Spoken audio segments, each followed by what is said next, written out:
عمري كنت بقعد اقول هو الناس ظالميني، انا مش واخد حقي. بس طلع مش حقيقي، انا اللي كنت ظالم نفسي، وانا اللي ما كنتش واخد حق نفسي، مش مدي نفسي حقي.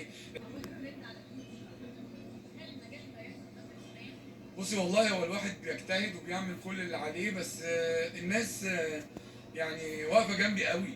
الناس واقفه معايا قوي بصراحه، يعني يعني اكتر من بس ده ربنا يعني.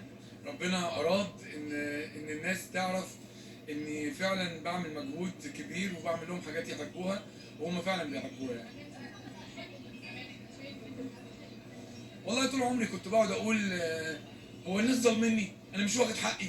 بس طلع مش حقيقي، انا اللي كنت ظالم نفسي، وانا اللي ما كنتش واخد حق نفسي، مش مدي نفسي حقي. لان اول ما عملت الحاجات اللي الناس بيحبوها، الناس كانت في ظهري وداعمين فيا، وبيطلعوا دلوقتي يحبوا اي يعني الحاجات الحلوه اللي بنعملها دايما. ثانيه واحده يا حبيب قلبي، وانت جايب داخل بثلاث انفار.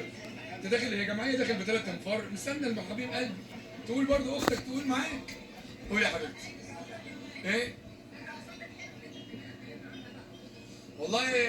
والله صدفة جميلة، وزي ما قلت لك يعني.